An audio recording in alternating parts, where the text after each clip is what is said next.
Hello everyone and welcome to my first ever scratching post.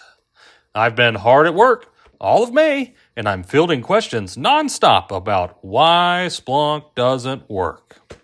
Something's got my anger up though, and my Medulla Oblongata is twitching again. Seemingly, if anything is not working in Splunk, the only recourse anyone has is to reach out to me and proceed to spend 30 minutes of our time explaining how they've done absolutely nothing to solve their problem.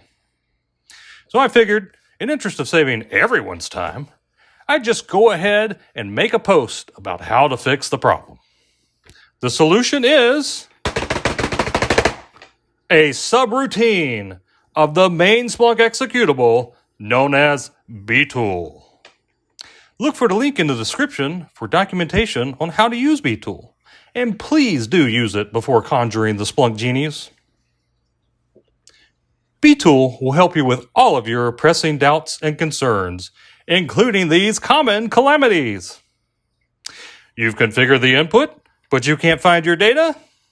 Btool. Are your extractions quote-unquote deployed but not working? Btool. Are limits set, but somehow they're not getting overridden? Btool. Users aren't getting the correct app permissions? Not Btool. And let me explain that one. Btool looks at comp files, but app permissions are meta files. Therefore, Btool cannot be used to troubleshoot app permissions.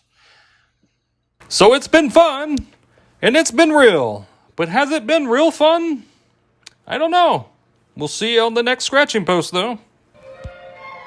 We would like to apologize to purchasers of the executive version of this record for the peremptory nature of that announcement.